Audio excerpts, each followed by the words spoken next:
BBC Sounds. Music, radio, podcasts. Hello, and welcome to this gold medal awarding edition of the Food Programme. We're in Scotland for an event where those of us working in the media and getting far too much credit for it shine a light on the people who should be getting the accolades, the people producing food and drink who make Britain a better place. I hope you enjoy it. Well, it's just extraordinary walking into this old fruit market because it is a monument to the grandeur, the wealth, the self-confidence of the 19th century. You know, a market that used to feed Glaswegians. I mean, what a place. I mean, it's not used anymore to sell fruit. And it's wonderful they still have the greengrocer signs running the length of this enormous hall. Russell Turnbull and Company Limited, T. Neal. I'm Stephen Darragh. And you know about this building? I do, yes. I'm the venue manager for the old Fruitmarket and the City Halls, yes. So what's the history? Well, it was originally the actual fruit market, and apparently they've been serving fruit and veg in this site since 1175. It's a pretty special place, really atmospheric. For us, it's amazingly apt, isn't it? Yeah, it is perfect, actually, when you think about it. Absolutely perfect. The right place to hold the Food Awards, the first that we've ever held in Scotland. You know, you might say, why has it taken so long? But anyway, it's wonderful to be here. It was such a privilege to be the head judge this year. The chair of the judging panel is chef and broadcaster Hugh Fearnley-Whittingstall. I've absolutely loved every minute of it, and to be here tonight for the actual awards and see people up on stage looking bemused and delighted by what's happening to them is an absolute joy. All of the winners, all of the nominees, everyone whose name was sent in by a member of the public, they are beloved of their communities. They're not making a big song and dance about themselves. They're doing something unusual with great passion. They just deserve to be recognised and celebrated. I think if there was one award I was ever up for, this would be the one I wanted it to be, and here I am, which is a bit of a pinch me moment. It's really amazing. For a company of our size to be nominated is really humbling, and you know, we're really proud to be here, and we're just really looking forward to a really great night. Yeah, it's nice to have acknowledgement for the work that we do, and I think I've followed the BBC Food and Farming Awards for years, so it's really nice to be here on the inside scoop. I don't know whether I'm excited or nervous or what, but to be nominated is such an achievement for us. Everybody here has got a story. Same as we've got a story. We've started from humble beginnings and everybody's got ambition. It's really cool.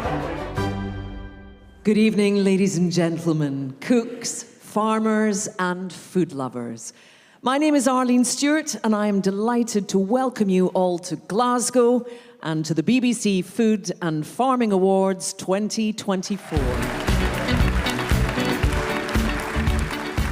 Thank you very, very much. I think Can I come and be next to you? You can, yes. Runs all the way over there. It's a miracle, actually, that we're standing here together, because I was practicing my Hugh Fearnley-Whittingstall imitation, because I didn't go to public school. But anyway, he got in a taxi and he was taken to the actual fruit market, just 10 minutes outside Glasgow. I had a very stressful So, with Hugh at the right fruit market, the awards began. The first award of the night was for Best Food Producer. Hugh and I were judges of this category. There was a very fine line between three remarkable businesses. The Kennet Crayfish Company in Berkshire traps the invasive and environmentally disastrous signal crayfish from the River Kennet before selling them as a delicious and much cheaper alternative to lobster. Hello there, my name's Andrew Leach, the Managing Director of the Kennet Crayfish Company. I've been doing crayfish on and off for about 20 years. In this tank there's 220 kilos. This is what one fisherman caught in one night. Each crayfish each year will breed probably about 50 at a time. And basically the damage what it's doing to the rivers, they eat all the invertebrates in the rivers, they eat all the fish eggs. It was an astounding experience to see. We were there for the delivery, one night's catch, and it was 500 plus kilos. A really sweet, delicate flavour, isn't it? Don't get me wrong, they are popular, but it's education. Trying to get our name out there, and hopefully awards like this can get our name out there even more. Also in contention, the Bold Bean Company, who are on a mission to make a wide variety of the tastiest beans part of our everyday diet. I'm Amelia Christie Miller and I'm the founder of Bold Bean Co. We sell expertly sourced and perfectly cooked jarred beans. We see the real unlocking of making people love beans is the quality of the beans they eat and also being inspired to know what to do with them. Well done, Amelia. Throwing this together. It just shows you how jarred beans can be turned into something heavenly in a few minutes. It's wonderful making an impact with our customers and having people say that we've changed their relationship with beans. We're bean obsessed. Come and join the party, but, no pressure. But when it came to it, and we had to reluctantly choose, the winner was and is... North by Sud-West. Yeah. And how marvellous. Hello, Andy. How are you? Taken aback. Lovely to see you again. I'm feeling sort of jiggly. Crikey. Thank you very much. Andy, who's making, I think, the best charcuterie I've ever tasted in the UK and right up there with any product I've tasted anywhere in the world. We couldn't not give him an award for the extraordinary thing that he's doing solo. I mean, it's bizarre, it's brilliant, it's delicious, and I just hope that as many people as possible get to taste what he's doing. Hello, my name's Andy Rogers. I run North by Sud-West Charcuterie. I make more or less traditional charcuterie. From free-range, rare breed, locally reared sows, every part of the animal gets used in the best way I can manage and nothing goes to waste. What I'm interested in doing is sort of copying like what countryside French or Spanish or Italian charcutier might do in their village. They might have a farm who they're friends with, they'll take pigs off them and then they'll use it all, these people are making their black pudding and they're making their stinky French sausages and stuff. I do eat meat. I only want to eat the right kind of meat and I don't see the idea of throwing some of it away as acceptable. Okay, so starting at the head, I make two things. I make a nose-to-tail terrine and I make guanciale, so the face bacon. I make from the shoulder copper, further down the cured loin, which is like a pork chop cut. And Just have to interrupt to say, at this point, Andrew is using his body to illustrate every single cut of meat, which is always the way with someone who knows his way around a pig. The human body does a good job to stand in. Yes. And then the ham, the culatello ham off the leg. Also the belly. So I call it ventrèche, but it's most people would know it's pancetta, the Italian word for it. And then everything else pretty much goes into sausage. And I also make rillette with everything that's not everything else. So all the bits of meat that are stuck to the bone and little bits of trim that's not good for salamis. With the bones and the skin and the skull, I will make a ramen broth. So that's that was my closing the circle. I wanted to use absolutely everything. That is phenomenal. That is really nose to tail and some. Everything but the oink, as they say. Yeah. Not only was, I was amazed when we were there to hear Hugh say that it was possibly some of the best charcuterie he'd ever eaten anywhere, not just in Britain. But he is a man who is tied in to a farming system which values old breeds, values taste, values nutrition, and he's part of a network of producers and farmers who are doing things, in a way that lessens farming's impact on the climate, feeds soils, that does everything we now say we want farming to do. To the future of food production next with the Food Innovation Award. And to present it, please welcome the food programme's very own Dan Saladino, who is joined by one of Scotland's most respected chefs, Gary Robertson. Thank you. It's such a great pleasure to be in Glasgow this evening. So these are the people coming up with the ideas we'll need to feed an increasingly unpredictable world and looking at how we can do that sustainably and long into the future. On the west coast of Wales, near the city of St David's, is Carrymore, the first community-owned regenerative ocean farm in Wales. This zero-input approach produces not only a sustainable biostimulant to fertilise crops on land, but also lots of food. We grow multiple species, so that's why we call it a 3D ocean farm or an IMTA farm, which grows seaweed, mussels, oysters and scallops. You don't need fresh water, you don't need land, you don't need fertilizers.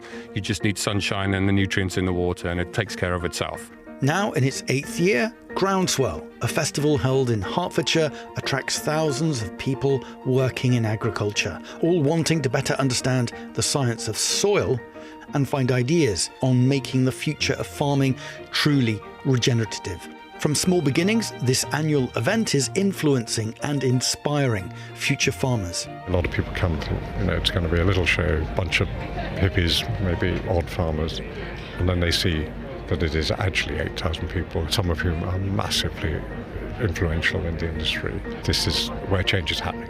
The Wonky Collective is described as Tinder for food manufacturers around the UK.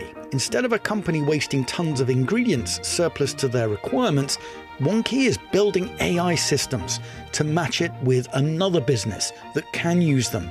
An innovation that's good for business and for the planet. It actually costs food manufacturers £7.6 billion every single year in the UK. It's a huge amount of money. And from a sustainability perspective, if you didn't throw any of that food away, or say you used our tools instead, it's the equivalent of 11 million cars being removed from the roads. We were really impressed by the ambition and creative thinking shown by all of our finalists, and which is why it was so hard to come up with a winner. But Gary, this year's winner is... Well, Dan, the winner of the Food Innovation Award this year, this is very cool, it's Groundswell. So I think we have a large contingent from the Groundswell team here, some members of the Cherry family and colleagues. Welcome on stage.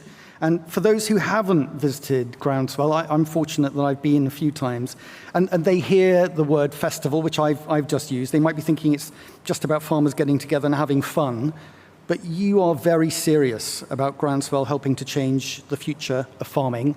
How serious? We're farmers, and we just got so excited about all the brilliant farmers out there doing great things, being pretty much completely ignored by, I hesitate to say, the BBC, but the farming press and everything else. And so we thought we'd better put a show on for them and gather them all together in one of our fields and talk about all the great things we're doing. And we can share ideas. And it's a fantastically exciting, collaborative world to be living in. It's not just great food, although obviously that's the most crucial thing, but it's also working with Mother Nature, God bless her, who enables us to farm much better, in a much better way, and produce food which is actually nutritious. And could you just let us know, is Groundswell something only for farmers, or is it relevant to the rest of us working in the food industry? We've now got a lot of interest from people outside of farming, and we think that's actually part of regenerative agriculture, is bringing new entrants into the sector. Congratulations to the Groundswell team.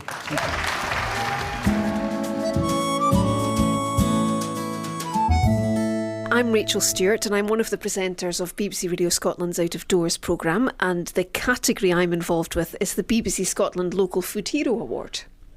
I'm Dougie Vipond, I'm presenter of Landward on BBC Scotland, and also involved in this category as well. Rachel and I have been the judges, and we have had a real dilemma because the three finalists are all wonderful in their own way. Yeah, they are. So we had to decide between the Stranraer Oyster Festival, which has been instrumental in the regeneration of the town of Stranraer, the Cossack growers who are in Glenelg in the Scottish Highlands, and also Lisa Houston, who's instrumental in Lauriston Farm in Edinburgh, which is an urban farm.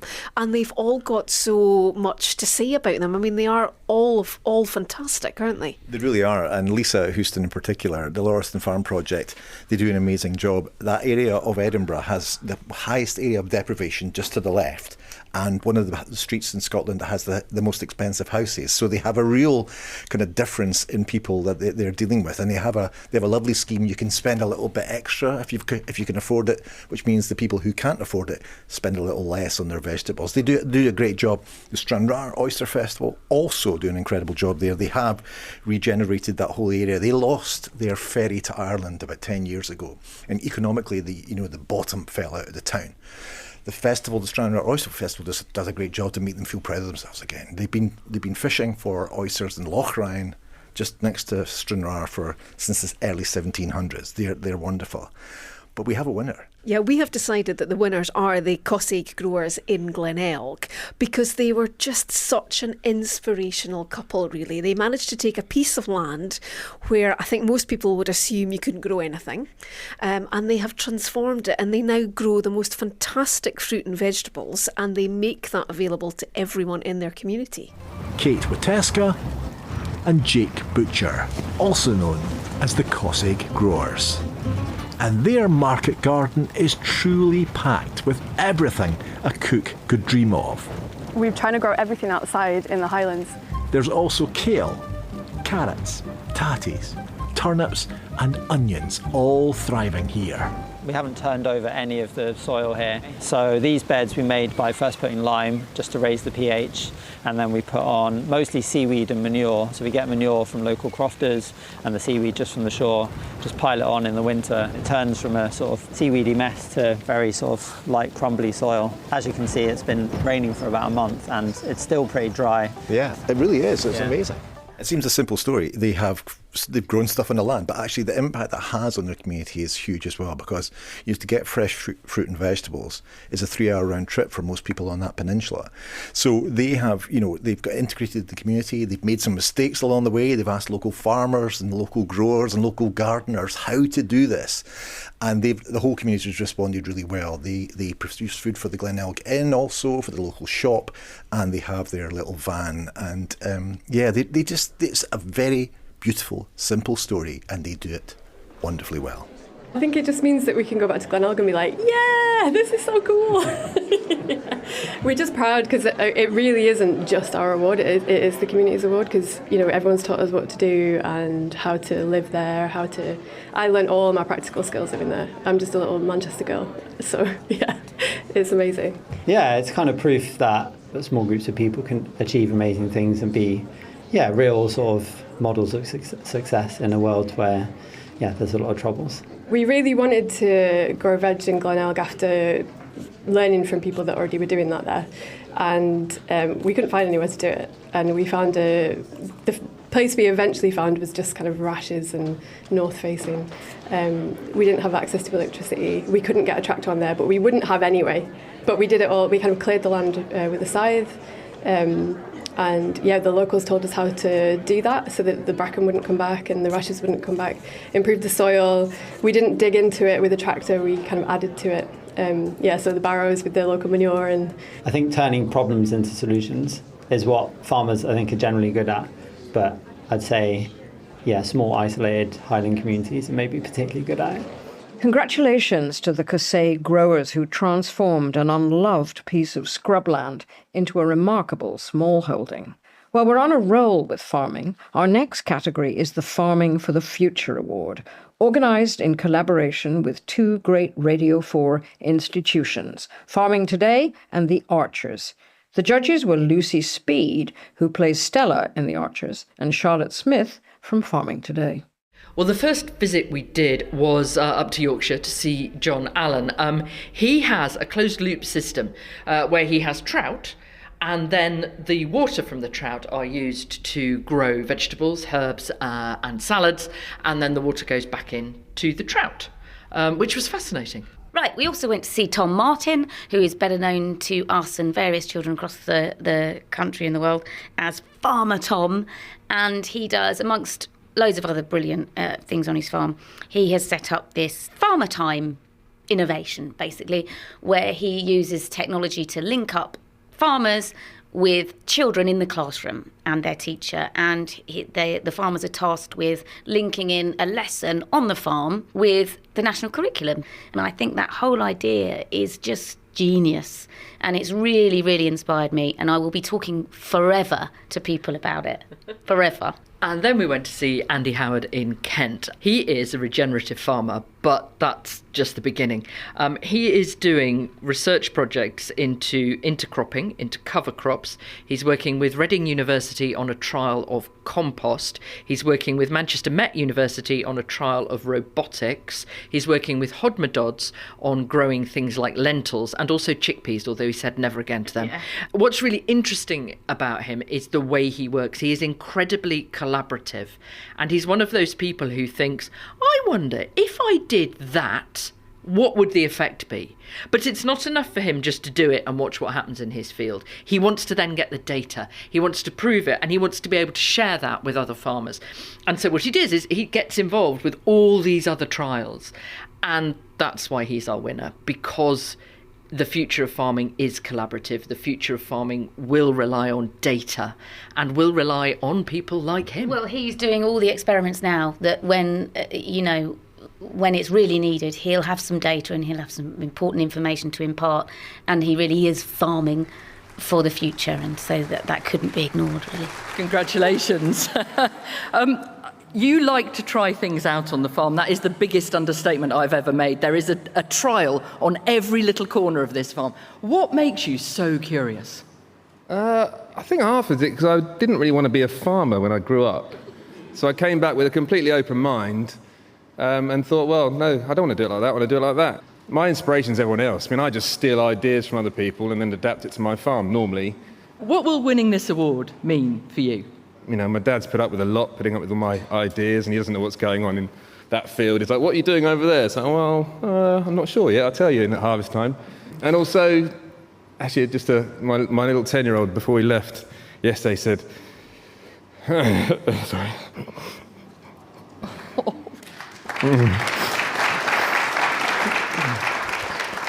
He said, Daddy, can you mention us? So, Rose, Charlie and William. That's our future. So, congratulations to you and the family.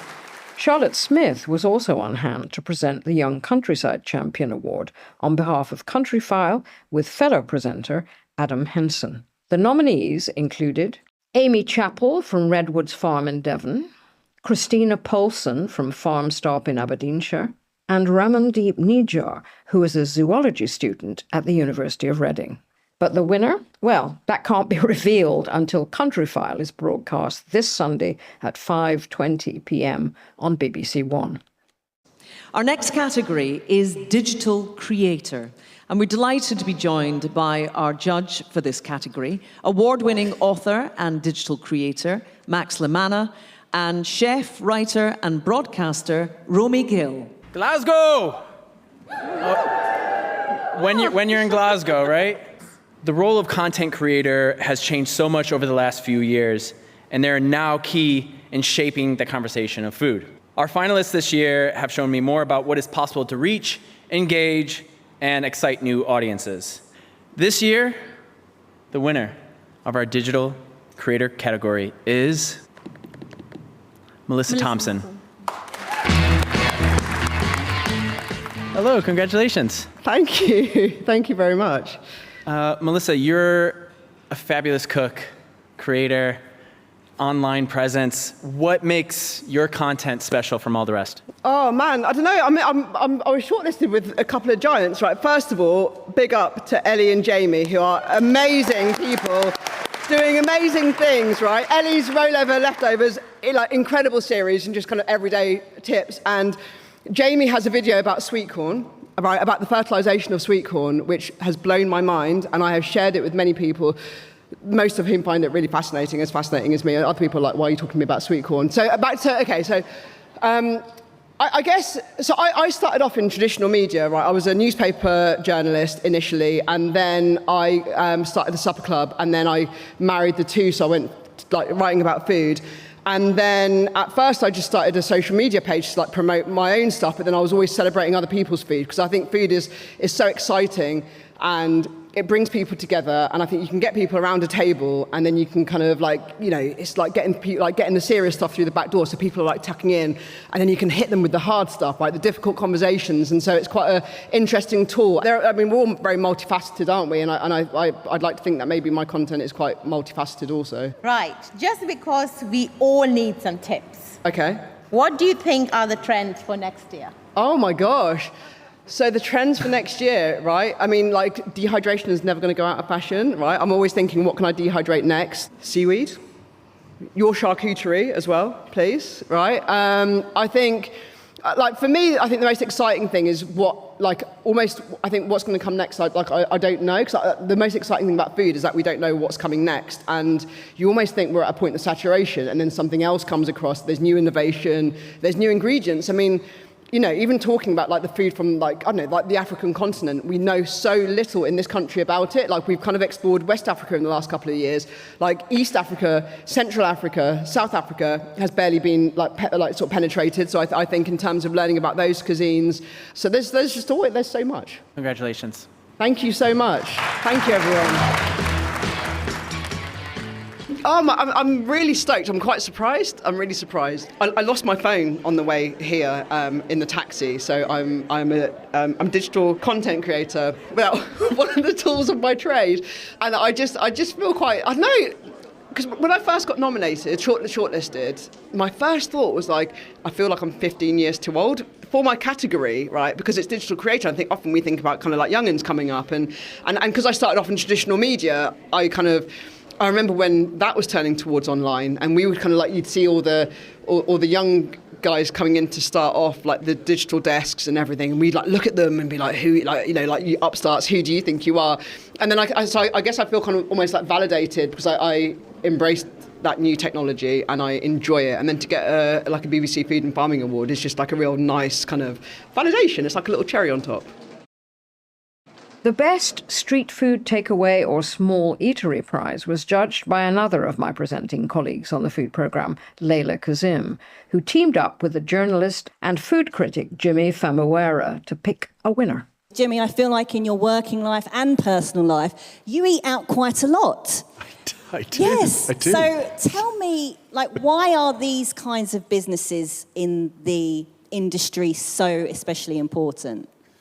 I think they're really vitally important. I think especially now when it's ever harder to get a foot in the door, to really sort of keep a restaurant going, to keep a food business going. These smaller restaurants are the real lifeblood of the industry.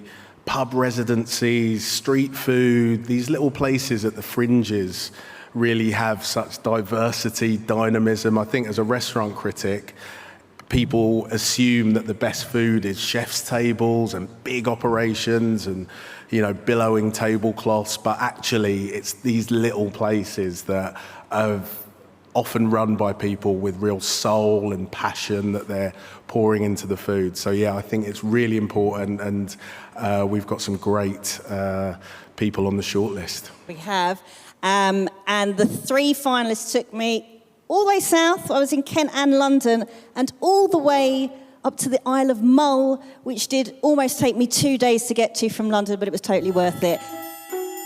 My name is Jamie Fisher. I'm a creel fisherman here at Alva. People seem to enjoy and get great pleasure out of coming to the Peace Box, getting locally sourced seafood and fare. It's a great experience to be able to give people that pleasure. Mary, my wife, she gets up at 5 o'clock in the morning to bake and to prepare everything. I go through 20 kilo of crabs a day and about between 6 lobsters, depending if I've got lobsters or langoustines. There's something a bit like romantic, isn't there, about setting up a little bakery? I mean, it's bloody hard work. You make your own croissants? Yes. The crab is so beautifully fresh. The bread is great. It's so gorgeous. Thank you. Wow. double door that says Wasted Kitchen. Food with provenance and purpose. Today we're at the end of a long production day of really salads, pickles, ferments. You source food that would otherwise go to waste. We make full meals, they go out on a Friday, so tomorrow we have got a Mediterranean feast going out and people can subscribe to frozen meals and they choose veggie or vegan. And these ones are going to schools for school holiday clubs, so we're feeding 250 kids a day at the moment. So that's the other part of what we do, is share food skills, and we run classes. And yeah, there should be a Wasted Kitchen in every supermarket. They should. I think this is like the takeaway from this visit. I said I'm going to open a little place, call it Jacob's. You got Persian dishes, Armenian dishes. The thing behind it all is I try to make it a little bit on the healthy side. So I wouldn't fry too many things, I don't put too much salt. The food that we make, we put a lot of time and care into it. We're a few minute walk from Gloucester Road. We're, in a busy part of town. Yeah. And this place has been here for almost around 30 years. Prince Harry used to come here. Wow. Yeah. He used to come here and get some takeaways from us. It's really nice to have met some customers and to see families sitting outside because it feels like somebody's house. Exactly, yes. Jimmy and I are delighted to share that the winner of the best street food, takeaway or small eatery for 2024 is 3, 2, 1, Wasted Kitchen! Congratulations, Katie. I was very jealous that Layla got to go there and sample your food. How are you feeling? It's amazing, thank you. Yeah, worth the trip, right? Katie, one of the things that impressed us so much was your really ingenious business model. Because you don't just sort of go around collecting food that would go to waste and then turn it into meals. There's some real cleverness behind your business model. So could you just give us a summary of exactly how it works? So we work really closely with some partners, and they're here. Give us a wave. Oh, fab. We've got them with Partners. us. A food hall called Macnade in Faversham, which is where we're based, and we actually are on site with them. And we buy their surplus, and we work with other local producers, a nutritionist called Virginia, and she's there too. And we buy surplus and seasonal produce, and we turn it into meals, we turn it into ferments, we turn it into takeaway, we turn it into salads that we sell back into the farm shop and other meals as well. It's about connecting people, and that's, I think, the most important thing. And we don't know what's coming through the door. We have a good idea because it's seasonal, right? But every day it's something different, and we get on with it. And these are the guys that do most of the work. Amazing. Congratulations to Wasted Kitchen, true trailblazers in the takeaway industry. Next, it was time to find Britain's best drinks producer. Hugh Fearnley, a fermented drinks maker, and Glen Turret, one of Scotland's oldest working distilleries, were both in the running, and you can hear more from them in our episode The Champagne of Dairy and Other Drinks on BBC Sounds.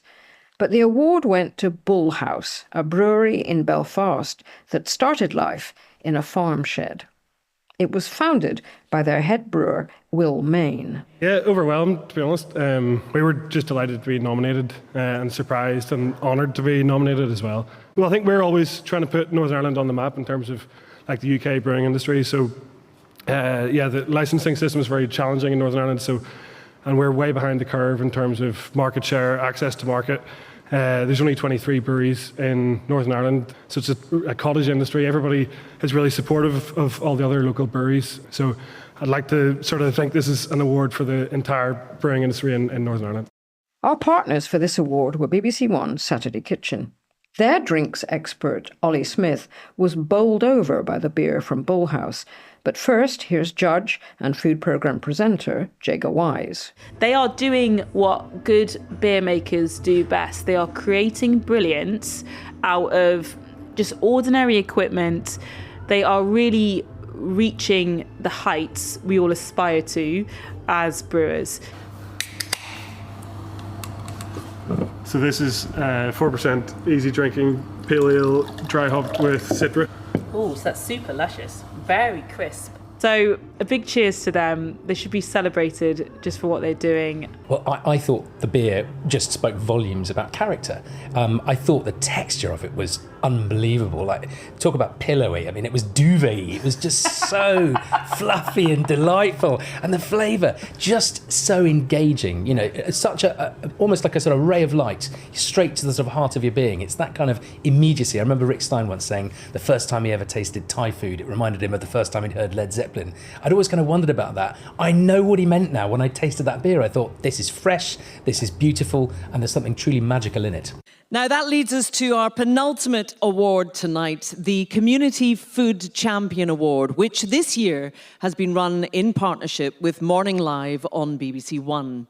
This category gets to the core of why these awards matter, a chance to celebrate the people quietly making a huge impact on people's lives through food. Here to present the award is the man you'll know from BBC One's Morning Live and The One Show, Matt Allwright. There's only 2 cities in the UK where standing at a bus stop, you stand a better than 50% chance of a conversation. That's Liverpool and right here in Glasgow. So give yourselves a big round of applause. Scotland also some of the very best food there is to offer, whether it's scallops out on the coast or whether it's Murray's pies in Perth. You guys know what you're doing with food, and you understand, I think, better than anyone else, really, that when we share food, we share love. So, the winner of the 2024 Morning Live Community Food Champion Award is Derry Reid. In Carmarthen is Chef Derry Reid. Hey, Derry. Hello. How are you, man? Good. Nice to meet you. He's behind Keg and Heading, a community allotment, kitchen and canteen, which operates a pay what you can pay policy. We trust that people who have got money will pay for it, and people who don't have the money, they don't need to pay for it. I mean, Keg and Heading didn't come out of nothing. I think that we've been let down as the people and the planet, and Carmarthen is taking action on that. We're taking responsibility to make sure that people have healthy, nutritious, home-cooked food. Doesn't matter how much money that you've got. I'd like to help other people develop community kitchens in their own towns. I think what we have in Carmarthen is unique to Carmarthen. It's unique to what I've created as a chef. It was a magic energy in the room. It was something special to sample, you know, to feel people who... There are so many things that divide us. In that room, there were no divisions. Everybody was eating, everybody was talking. What is the magic as far as you're concerned? I think the pay what you can model is the magic. It's the trust that people who are coming up and asking for food, if they have the money, if they don't have the money, just trust that whatever they're telling you is the truth. It's a real leveler of a project. The reason I chose Derry and Keg and Heading is because when I walked through the door of that amazing room, that amazing complex, there was just a buzz, there was a magic. Everybody involved in it, whether they were serving, whether they were receiving, they could have been on either side of the equation. They just wanted to be part of it. And it's very rare that you come to somewhere where people are receiving something that's being given to them, where that sense of charity is just dissipated completely. And it's just about people wanting to be part of something that's positive and meaningful, wherever they are in the equation. What Derry offers is the kindest and gentlest leadership you can imagine, because he's allowing people to be themselves. And that's why there are smiles on the faces of everybody, whether they're in the kitchen. Oh, we're all going. Oh dear. It's true though. It's true. That is what it is, yeah. It is what it is. I'm so pleased that you could see it and feel it and experience it. Got to hug this out, man. Love you, man. I will be honest though, you will experience the same thing from Sam and Mazzy Project, but they've got seeds of the same thing going on. You know, they're great finalists as well. Lastly, we come to the Derek Cooper Outstanding Achievement Award, which recognises the contribution of an individual or organisation whose work has brought about real change in our relationship with food. Ladies and gentlemen, please put your hands together for the final award of the night and for the winner of the Derek Cooper Outstanding Achievement Award 2024, Anna Taylor and her colleagues at the Food Foundation. Thank you. Anna, you describe yourselves as policy entrepreneurs, and you must be very persuasive. I mean, I've seen some of this, to bring about any change from the big players. So how do you go about twisting arms? I mean, we're talking about a country where food is not taken seriously. Well, we have an amazing team. We're 22 of us, and what we try and do is take evidence and really make it into the most convincing arguments so that it becomes kind of impossible to ignore. And we do that really around trying to change different aspects of the food system. I mean, I was thinking about it, hearing all this incredible winners today, that part of our job really is to try and make it possible for more people in Britain to enjoy the amazing things that you're all doing. And we do that by trying to get policymakers to reshape the food system so that it produces better food for us all and for everyone, even if they've not got very much money. You have an OBE in recognition of your work on improving people's diets around the world. But how serious would you say the issue of malnutrition is here in Britain? Yeah, I mean, we have a really very serious situation now where our diets are the single biggest cause of preventable ill health in the UK, and the consequences of that start very, very young, whether it's children who are going to hospital to have their teeth taken out, which is now the leading cause of hospitalisation amongst children, or whether it's getting to a point where they have an unhealthy weight, which often they can't kind of shift, and the consequences of that they carry into later life. We've now got, since 2000 really, we've started to see type 2 diabetes amongst children. I mean, up until that point, it was known as late onset diabetes. You know, it happens late in life. We now have children, large numbers of children. The graph is going like this. So we've got a very, very serious situation. There's some hope, I think, at the moment that the government has come in saying it wants to do more prevention work, and food issues are reasonably high on the agenda, perhaps not as high as we'd want them. Congratulations, Anna. I'd like, before we close, to thank the BBC for their support of these awards. Educate, inform, entertain, what we try to do. In a time of so much division and rage, I think there's an enormous amount to be proud of in this great civic institution, embodied in these awards. Thank you all very much.